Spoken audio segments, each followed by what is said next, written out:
नमस्कार, मैं हूं अनिल वर्मा से। रात के 10 बजे हैं और ये समय है बिग बुलेटिन का। चुनाव की चर्चाएं चल रही हैं। आज बहुत व्यस्त दिन रहा है। प्रियंका गांधी कांग्रेस की महासचिव चित्रकूट में थी। अखिलेश यादव निकले हैं विजय रथ यात्रा पर गाजीपुर तक लखनऊ से। और एक बड़ा व्यस्त कार्यक्रम रहा है। राजनाथ सिंह जी रक्षा मंत्री आज थे उत्तर प्रदेश में। इस बीच में राजनीतिक चर्चाओं का जोर गर्म है। आज अखिलेश यादव के साथ में ओम प्रकाश राजभर भी थे और जो भीड़ थी उसमें पीले झंडे भी लहराते दिखे हैं। और तो निश्चित रूप से ये जो 22 का महाभारत है वो धीरे धीरे बढ़ रहा है आगे। और तारीख आगे आ रही है, नजदीक आ रही है, दिन कम हो रहे हैं चुनाव के। इस बीच में तरह तरह के समीकरण उभर रहे हैं। एक चीज कही जाती है कि विकास के मुद्दे पर हम चुनाव लड़ेंगे। जो भी सत्ता में दल होता है, सरकार में जो भी पार्टी होती है, वो कहती है विकास के मुद्दे पर हम चुनाव लड़ेंगे। लेकिन हम थोड़ा सा मूल्यांकन करें और आज थोड़ा सा बदला हुआ रहेगा स्वरूप बिग बुलेटिन का। हम अपने सारे पैनलिस्ट से एक सवाल का जवाब जानना चाहेंगे पहले चक्र में कि इस चुनाव में 2022 के चुनाव में जाति का फैक्टर प्रभावी है या विकास का फैक्टर। अब थोड़ा सा चर्चा कर लें उस पर संक्षेप में कि और यही स्थिति जो आज हमने विषय दिया है कि जाति विकास दिखाने के लिए और जाति जिताने के लिए यही स्थिति है। जब भी विकास के कार्य होते हैं, जब मेट्रो ट्रेन चालू हुई तब कहा गया भाई, माना गया कि बहुत बड़ा विकास हुआ। जब हाईवे एक्सप्रेसवे का उद्घाटन हुआ तब माना गया कि बहुत बड़ा विकास हुआ। और अखिलेश यादव ने तो पिछले चुनाव में नारा ही दिया था, काम बोलता है। और काम बोलता है वो नारा उनका फेल हो गया, उनकी हार हुई बुरी तरह से। और इसी वजह से इस बार समाजवादी पार्टी ने, अखिलेश यादव ने जाति सम्मेलन करना शुरू किया है पिछले 6 महीने से। और कोई भी ऐसी जाति नहीं छूटी है अभी तक। जो छूटी है उनके सम्मेलन होने को हैं। जन संवाद के माध्यम से सम्मेलन हो रहे हैं। जातियों को इकट्ठा किया जा रहा है। पिछड़ी जातियों को संगठित करने की खास मुहिम है। और तो ये जातिगत जो नारा दिया गया था, काम बोलता है, वो नारा प्रभावी नहीं रहा। और इससे पहले की भी स्थिति, चाहे मायावती सरकार का कार्यकाल ले, मायावती सरकार में भी जो काम हुए उसको आगे करके चुनाव लड़ा गया और चुनाव मायावती जी हार गए। अब स्थिति ये है, और थोड़ा सा चुनाव कि थोड़ी सी और पृष्ठभूमि में जाएं अगर हम। देश के पहले प्रधानमंत्री थे पंडित जवाहरलाल नेहरू। उनका निर्वाचन क्षेत्र था फूलपुर। रायबरेली इंदिरा जी का चुनाव निर्वाचन क्षेत्र रहा। लेकिन क्या स्थिति है?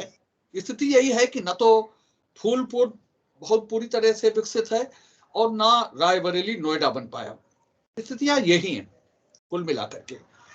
और इसके पीछे स्थिति यही रही होगी कि जो यहाँ के चुनाव के रणनीतिकार होंगे वो अच्छी तरह से जानते होंगे कि चुनाव में विकास बहुत बड़ा फैक्टर नहीं होता।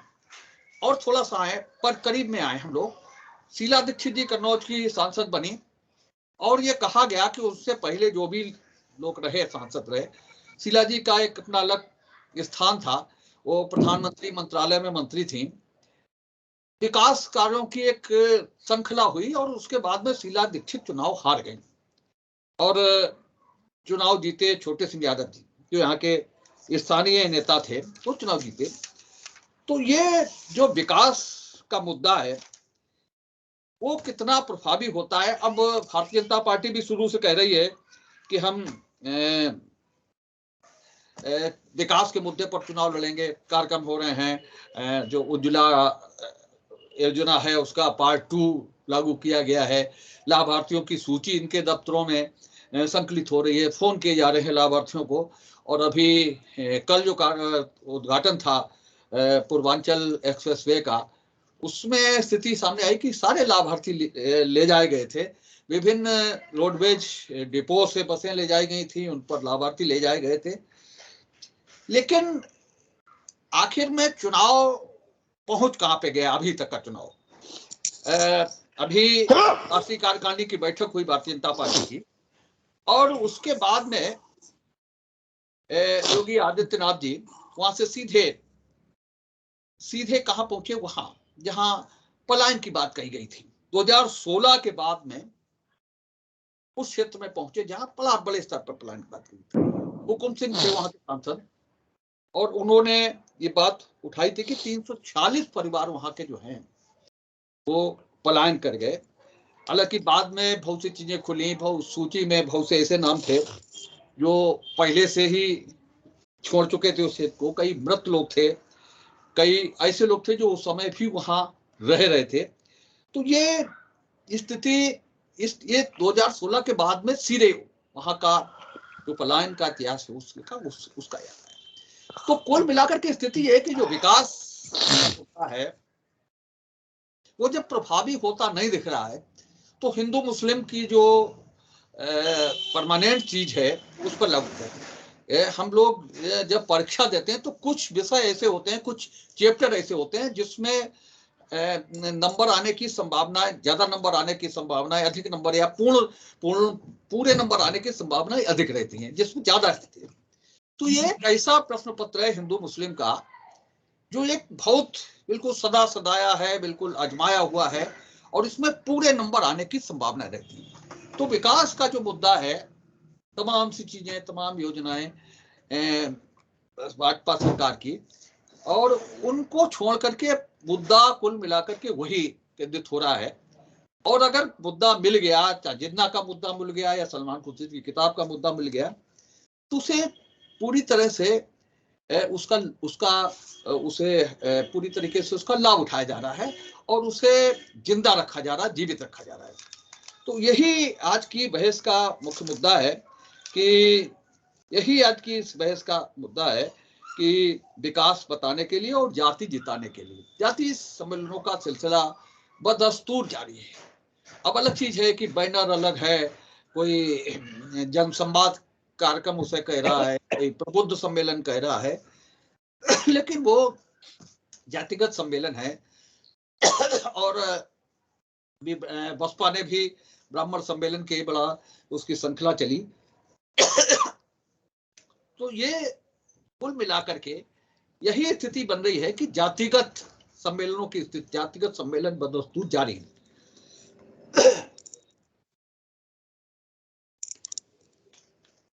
और लगता यही है कि इस बार फिर विकास का मुद्दा कहीं पर प्रभावी नहीं होगा और जातिगत मुद्दे ही प्रभावित होंगे।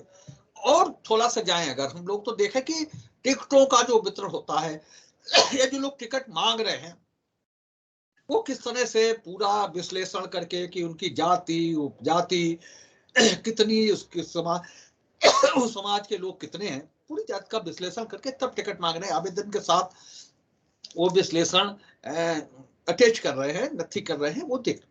तो इसी पर आज हम चर्चा करेंगे।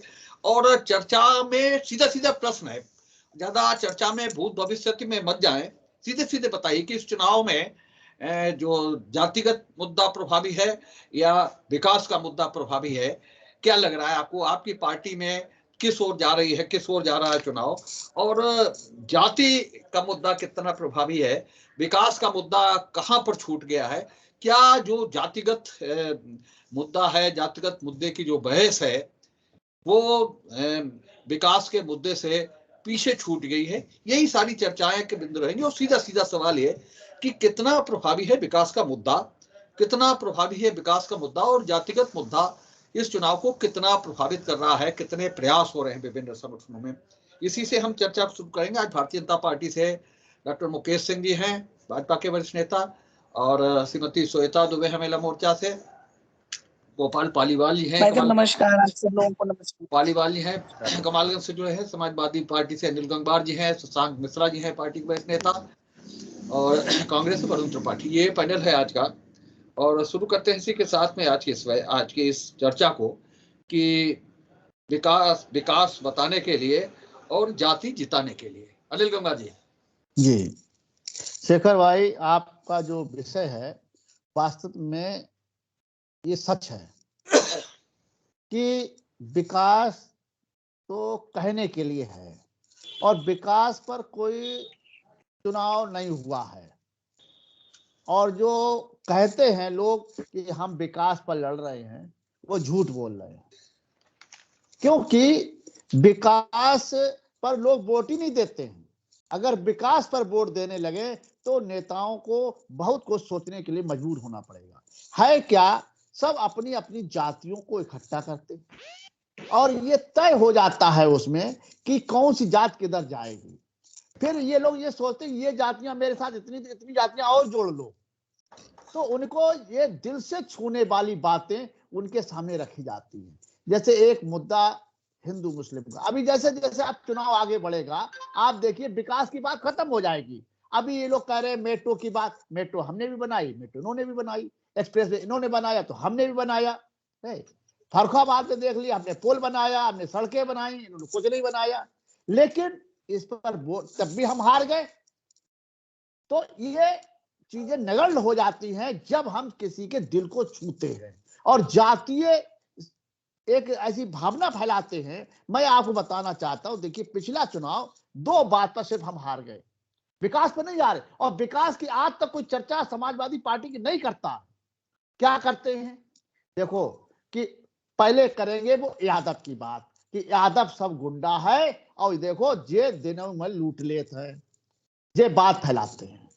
और फिर हिंदू और मुसलमान की बात होती है कि ये आतंकवादी हैं और देश लुट जाएगा, पिट जाएगा और हम ऐसे हो जाएंगे। केवल ये 2 मुद्दे पर हम पिछला चुनाव हार गए और ये आज भी यही चल रहा है। अभी आप देखिए सलमान साहब ने पता नहीं कौन से कहां से वो मुद्दा ले आए और पूरे प्रदेश में एकदम से आग सी लग गई और एकदम भावनाएं लोगों की भड़क गई।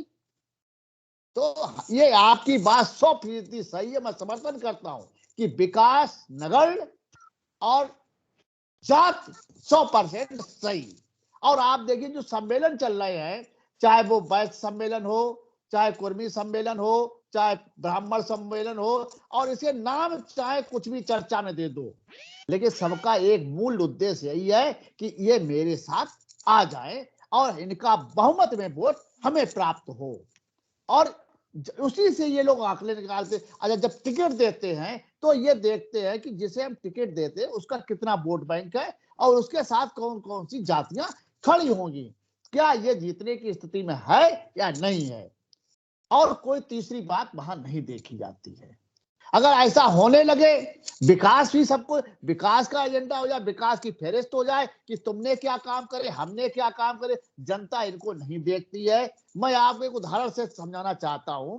मेरे यहाँ 25 साल SC सीट थी सर, अभी भी थी सर।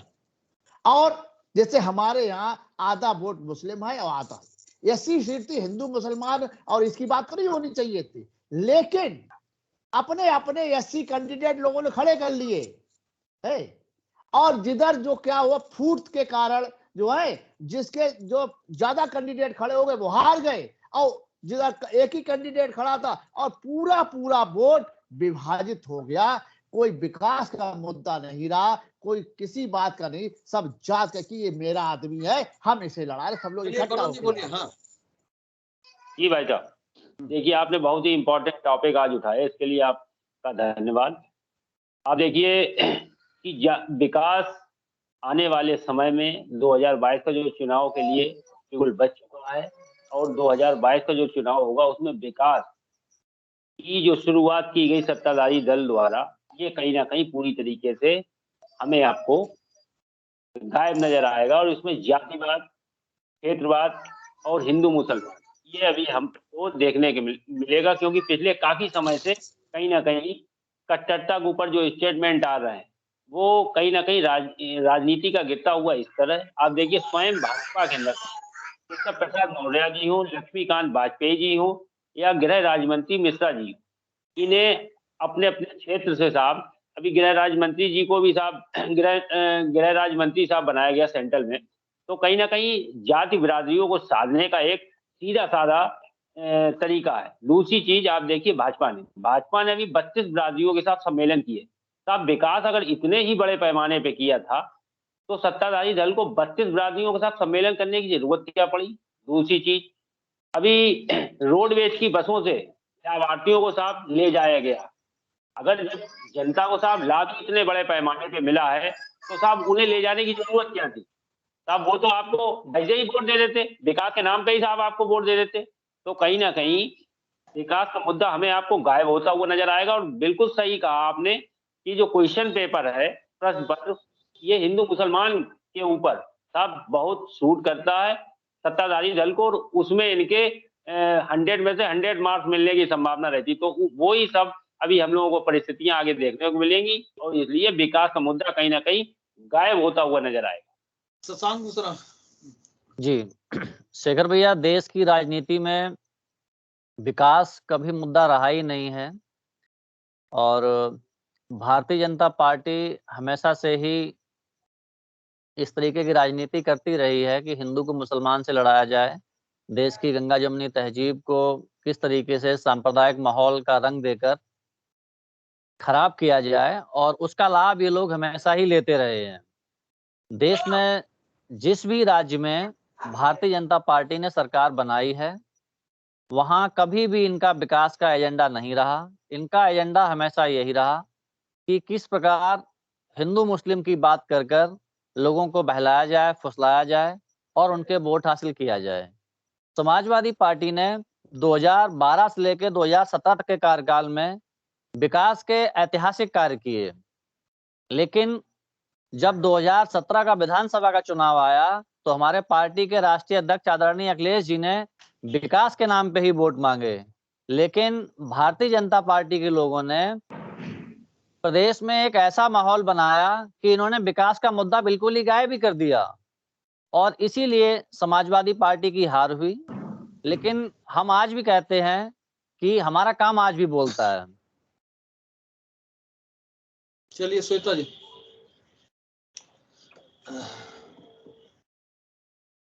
आवाज नहीं आ रही? आवाज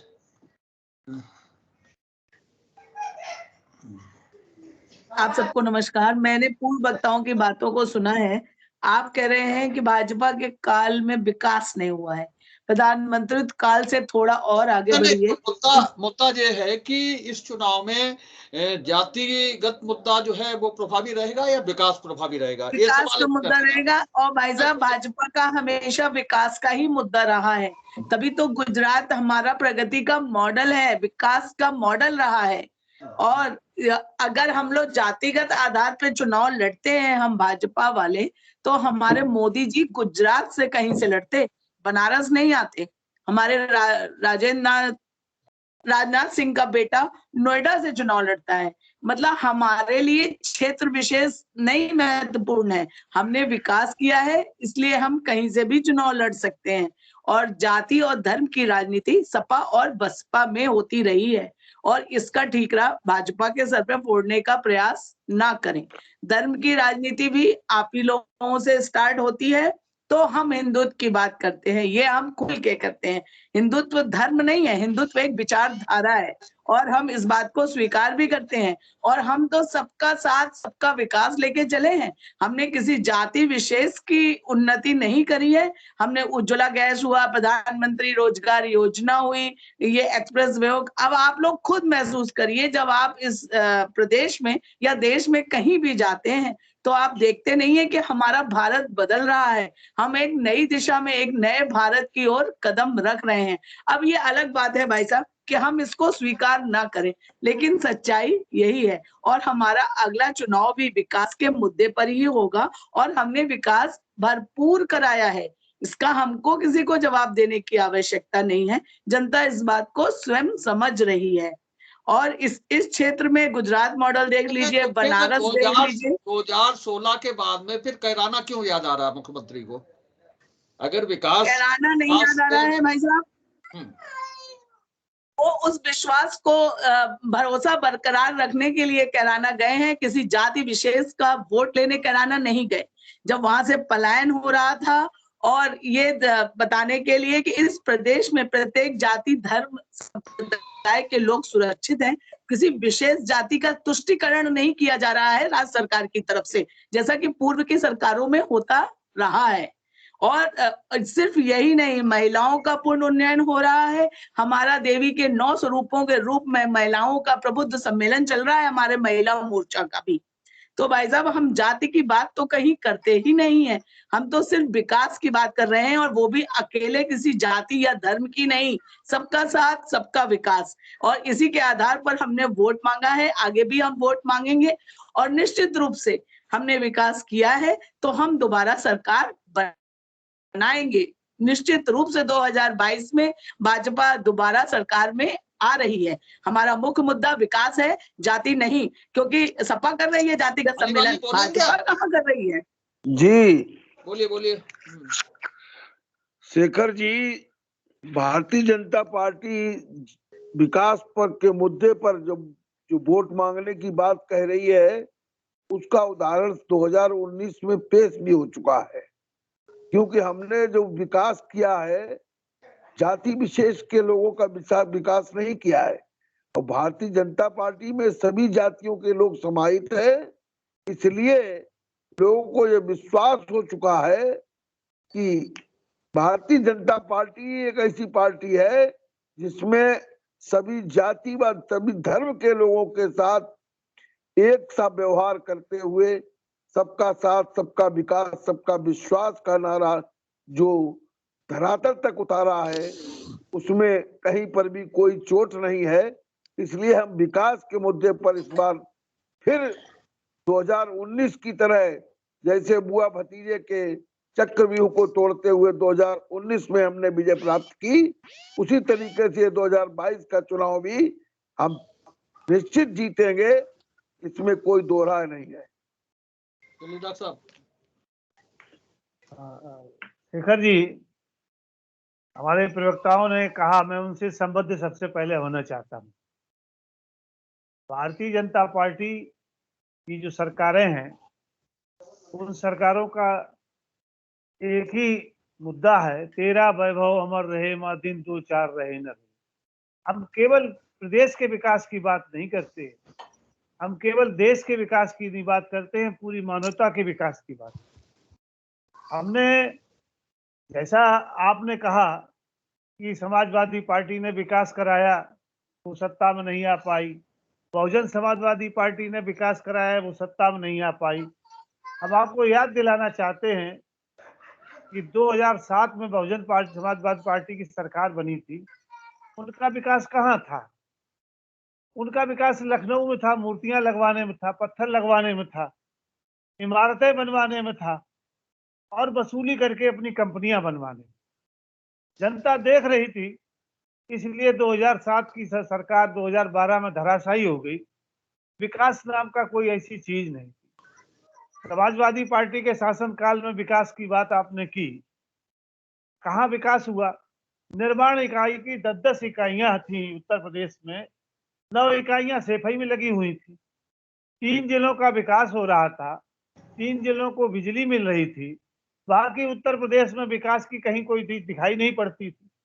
और इस विकास के आधार पर अगर आप चाहते हैं कि हम उत्तर प्रदेश में या भारतवर्ष में सरकार बना लें, तो ये संभव नहीं है। हमने 2014 में सरकार बनाई और विकास करके दिखाया, और 2019 में उससे अधिक सीटें प्राप्त की, केवल विकास के आधार पर। और इसके बाद 2019 के बाद हमने अपने नारे को आगे बढ़ा दिया, सबका साथ सबका विकास सबका विश्वास।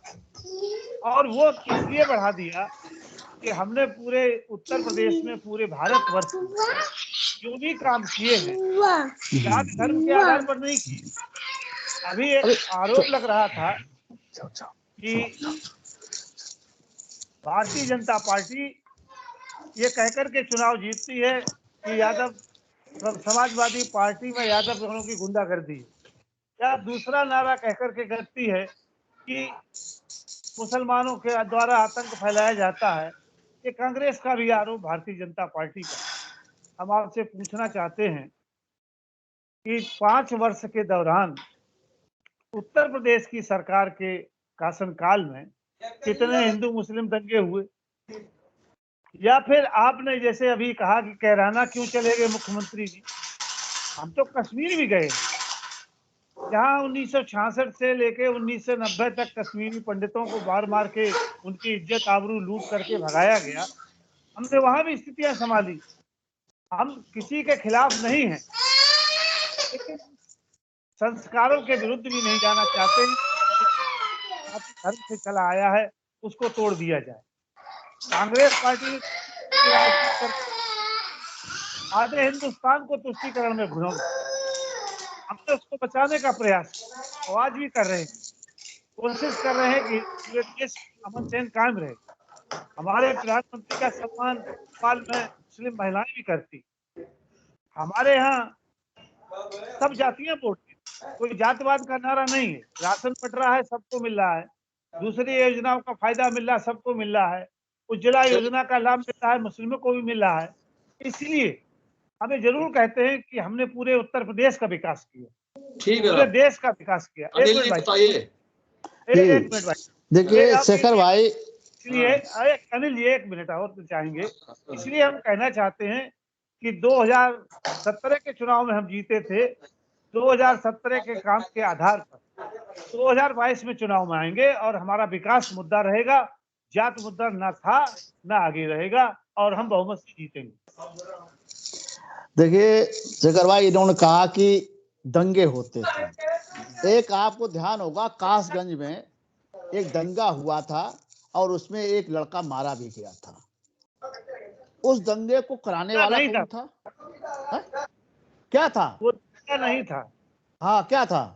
वो साजिश करते हुए, अब कोई आदमी तिरंगा लेकर के किसी गली से गुजरे और उसको अगर मार दे तो उसको आप दंगा कहेंगे?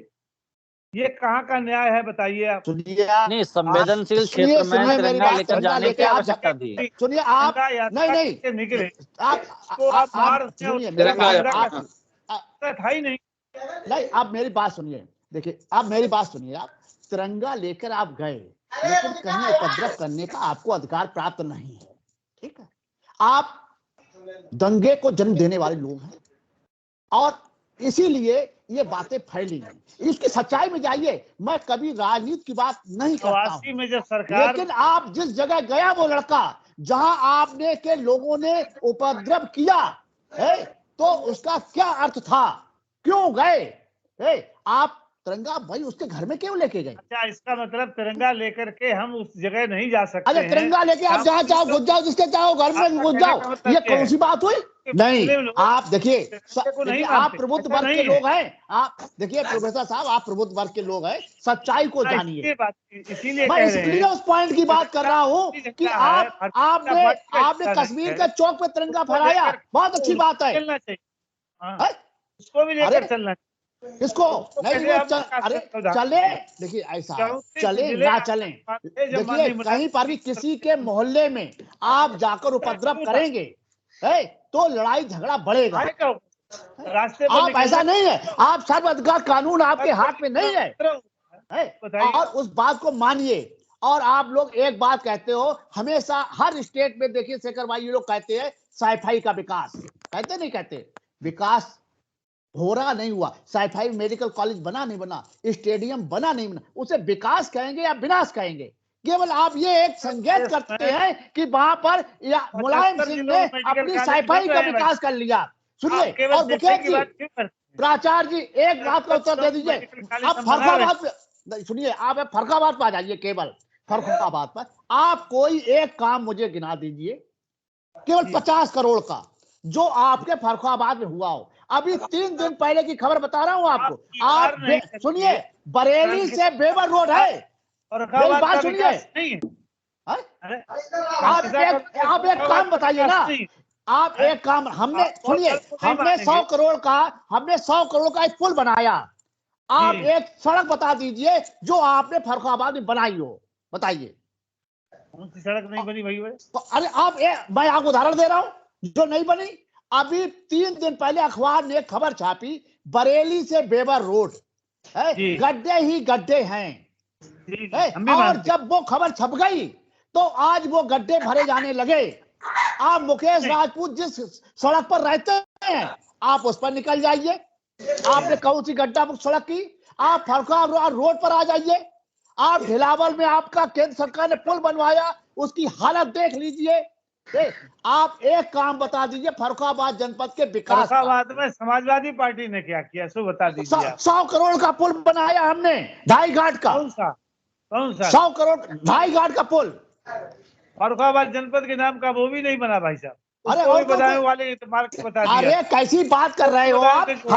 हमारे क्षेत्रीय विधायक एटा अजीत में कटेरिया ने किया, उसे विधानसभा में किया, पास कराया। आप यही तो उसको जो आप है, लोग कम से कम आपने- जो बात आप ऐसी बात करते हो। नवाबगंज में मुख्यमंत्री ने उसकी घोषणा की है, मुख्यमंत्री ने नवाबगंज में रैली में उसकी घोषणा की, और आप कह रहे बधाइयों की बात कर रहे हो। ऐसी कैसी बात आप करते हो? कम से कम आप प्रबुद्ध वर्ग के लोग हो। देखिए सत्य का आईना, देखिए फिर वही बात है। आप लोग दो देखिए फ्लाईओवर बन रहे हैं कहाँ बन रहे हैं, कहाँ बन रहे हैं, कई साल से बन रहे हैं। कुल्लापुर में। अरे कई साल से बन रहे हैं, 10 साल हो गए उन्हें, 10 साल, और अभी भी 5 साल काट दोगे, 5 साल। 10 साल तो सरकार बने भी नहीं हुए भाई साहब। अरे अरे अरे मुकेश राजपूत पहले सत्र में थे, तब ये स्वीकृत हुए थे, और उनका वो कार भी, और ये कार्यकाल भी चला जाएगा, तब आप चालू कर पाएंगे। तो कम से कम जो बात हकीकत है, हमने किसानों के लिए नहर का विकास का पानी फ्री किया, दवाई का पर्चा 1 रुपया किया। तो फिर सत्ता में क्यों नहीं बिजली आए? व्यवस्था सत्ता में इसलिए हार गए, हम जात के आधार पर हार गए, हम जात के आधार पर हार गए। हमारे साथ जो वोटर था वो केवल मुसलमान और यादव रह गया, जो सच बात है, और सारी जातियां एक मंच पर केवल हिंदू के नाम। जातियों को आपने सुनिए मैं कह रहा हूँ नहीं, विकास के नाम पर नहीं, परगलाने के नाम पर, हिंदू मुस्लिम के नाम पर आपने यादव गुंडा है। अरे हम तो मंच में, किसने लिया? मैं तो खुलेआम मंच पर कहता हूँ, तो नहीं लिया। 2 बातों पर हम चुनाव हार गए, विकास पर चुनाव नहीं हारे, और ना कोई ये कहता है कि इन्होंने कोई, लेकिन 2 बातों पर आपके प्रचार पर कि मुसलमान को मुसलमान आतंकवादी है और यादव गुंडा है। परिवार के विकास को प्रदेश का विकास नहीं माना जाता है। अरे पूरे प्रदेश में विकास हुआ मैडम, आप कैसी बात कर रही हैं? थोड़ा बताइए, सुनिए, सिर्फ 3 जिलों में बिजली आई थी, बनाया।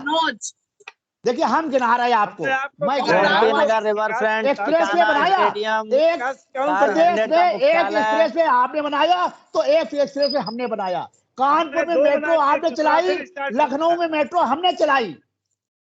आप बताइए बिजली व्यवस्था के बारे में थोड़ा बताइए। थोड़ा अभी एटा में देखिए आप, जवाहर विद्युत तापी योजना जो है वो समाजवादी पार्टी का ही प्रोजेक्ट है, और वो बहुत जल्दी चालू होने वाला है। कहते तो हैं। और आपको मैं बताना चाहता हूँ, बहुत से प्रधानमंत्री एक ऐसा काम बता दें क्या किया जिसका शिलान्यास और उद्घाटन उन्होंने किया होगा। क्या चीज? एक काम बता दीजिए मुझे कोई आप फरुखाबाद के लिए।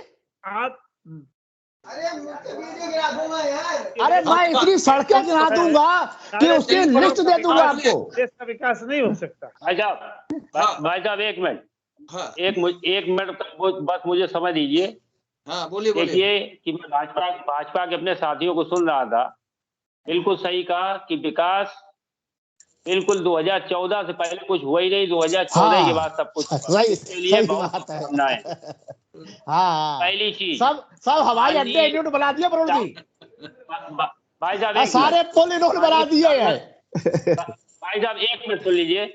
माननीय प्रधानमंत्री जी ने साहब ट्रम्प को बुलाया था,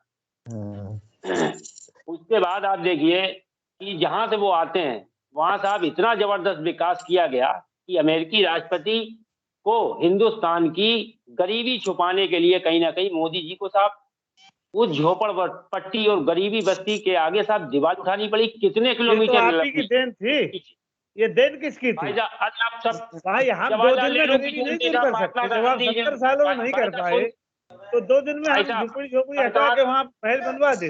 नहीं, गरीबी तो आप ही दूर नहीं कर पाएंगे, उसका कारण है। नहीं वो आप भी नहीं कर पाएंगे। हम लोगों ने वो कोई मुफ्त की वैक्सीन लगी है तो पैसा किसने दिया है? 100 हमारी करोड़ लोगों सभी को साथियों से वैक्सीनेटेड किया है। रिक्वेस्ट है। अरे श्वेता जी, मैडम, आप इससे सरकार में पहले भी सरकार हुआ का ही है, काम है, चेचक थी, जिम्मेदारी बनती चेचक है की आपकी। वैक्सीन लगी थी। वैक्सीन फ्री में लगाई गई है, आप ये भी बताइए। अरे चेचक का एक हमारा बार निकला विनम्र था निवेदन तो है। चेचक के टीके लगे थे, किसने लगवाए थे? 100 ऐसा नहीं करोड़ है। हमारा फ्री में विनम्र लगे भाई जब निवेदन साहब, है और कि अरे तो एक मिनट आबादी अनुमति नहीं थी दीजिए। भाई, इतने जो कम 100 समय करोड़ में उस समय स्वदेशी आबादी नहीं वैक्सीन। थी। जो आज भी तो आबादी राजनीतिक 100 दल करोड़ से सरकार ज्यादा में है। होता है, उस राजनीतिक दल भाई की ये साहब, जिम्मेदारी होती है। जिम्मेदारी होती है। हाँ, भाई साहब, अच्छा, 1 मिनट का समय हमें हमारे चाहिए। हम तो काम स्वीकार करें तो करिए, हमारी जिम्मेदारी है, जिम्मेदारी आप को काम स्वीकार करेंगे तो वो करिए। विकास है। नहीं बहुत नहीं, अच्छा नजरिया है भाई साहब, थोड़ा अच्छा थोड़ा नजरिया नहीं तो है। सच मानिए। अभी अभी आप देखिए बच्चा जी, 1 मिनट, कि 1 मिनट, जैसे आप जैसे हमारी उत्तर बत्तियां प्रदेश का सम्मानित चुनाव हैं। आता जा 1 मिनट का रहा समय है, चाहिए। ना तो हमारे मुख्यमंत्री जी और ना ही हमारे प्रधानमंत्री जी, विकास के नाम पे कहीं कोई वोट नहीं मांगा जा रहा है। केवल हिंदू, मुस्लिम, अयोध्या, हम कैराना। कहाँ बयान दे रहे हैं? आपके आप सलमान बता, साहब दे अरे रहे आप हैं, रोज तमाम लोग दे रहे सलमान हैं। साहब कौन हमारे कहाँ भाजपा है? का हमारे कर्मठ कहाँ राजनीतिक सलमान साहब हमारे हैं? राजनीति मिश्रा जी, 1 अरे मिनट, आप 1 मिनट भाई राजनीति साहब, को आप कभी लेकर एक मिनट, मंदिर, बोल रहे कभी हैं, एक मिनट भाई मस्जिद, साहब, कर रहे अगर हैं। 5 साल में विकास आपने किया है तो आप विकास की बात क्यों नहीं करते हैं? हम तो कर ही भाई, रहे हैं, 1 आप मिनट, क्यों नहीं कहाँ कर रहे कहाँ हैं? कर रहे हैं? आपका तो मैं रोज देखता हूँ, कभी कैराना, कभी अयोध्या, कभी हिंदू, कभी मुस्लिम, कभी अरे कब्रिस्तान, कभी कंगना आ गई, शमशान। कंगना। और अब आप तो कंगना बताइए आ गई शेखर भाई, शेखर भैया, आप कंगना बताइए, आ गई। अब तो क्या देखिए, समाजवादी पार्टी के कार्यकाल में दीपावली पर लाइट नहीं आती थी? समाजवादी 24 पार्टी घंटे आती दीपावली थी, पर लाइट आती थी समाजवादी आती थी, पार्टी के सरकार फर्रुखाबाद में में। नहीं थी, गोलियां आती चलाई थी, जाती थी फर्रुखाबाद में समाजवादी नहीं बीजेपी थी। लोगों ने पार्टी इतना बहकाया और उनके वोट ले लिए। काला इतिहास है दिल्ली की तो आपका। बात ही मत करिए। उसी जातीय भाई समीकरण को साहब, साधने के भाई साहब, लिए आपको जाति की 2-2 राजनीति मुख्यमंत्री बनाने पड़े, पता है क्या जी, और विकास के उनको नाम आप पर कुर्सी नहीं दे पा रहे, ये तो कुर्सी आपने स्टूल भी देना बनाए, पड़ता है मिश्रा जी, आपको। किसने नहीं मिश्रा बनाए? जी, 1 मिनट, कांग्रेस ने कहा मिश्रा जी, नहीं 1 बनाए? मिनट, बता दीजिए जी जी, मिश्रा कौन जी, से 1 स्टेट में नहीं मिनट, बनाए? देखिए, देखिए, उत्तर प्रदेश का 75% बजट गोरखपुर में आज की डेट में जा रहा है। दूसरी चीज, नहीं जा रहा भाई साहब, फर्रुखाबाद ये आरोप तो आप किसी लगा ही नहीं सकते। गोरखपुर में जितनी गालियां योगी जी को मिलती हैं, शायद इतनी गालियां उत्तर प्रदेश के नेकपुर वाली रोड, जिले में नहीं भाई साहब, मिलती हैं। कहते हैं गोरखपुर को छोड़ 2 दिया। साल से नेकपुर वाली ये रोड तो टूटी ये पड़ी नहीं, हुई है साहब। आप लोग भी गुजरते गोरखपुर होंगे से ज्यादा और विकास हम तो आप आपको दूसरे बताना चाहते हैं कि राज्यों में चलिए, सर, ठीक है। ध्यान में लीजिए। ठीक है, आज की इस बुलेटिन की बहस को यहीं समाप्त कर रहे हैं। मुद्दा यही था, विकास बताने के लिए और जाति जिताने के लिए हमने आज इस पर चर्चा की, और कुल मिलाकर के नतीजा ये निकल करके आया कि क्या स्थिति है। जो स्थिति है, विकास कहीं ना कहीं पीछे छूट जाता है। विकास की बात कही जाती है, लेकिन चुनाव आखिर में जातिगत समीकरणों पर पहुंच जाता है, टिकट भी जातिगत समीकरणों पर मिलते हैं। ये स्थिति कुल मिलाकर के है, और इस चुनाव में भी ये स्थिति बरकरार रहेगी। आज की इस बहस में भाग लेने के लिए डॉक्टर मुकेश सिंह जी का, श्वेता जी का, शशांक का, अनिल गंगवार जी का और वरुण का बहुत बहुत धन्यवाद। हम कल फिर मिलेंगे एक नई बहस को लेकर, एक नए विषय को लेकर। तब तक के लिए इजाजत दीजिए। शुभ रात्रि।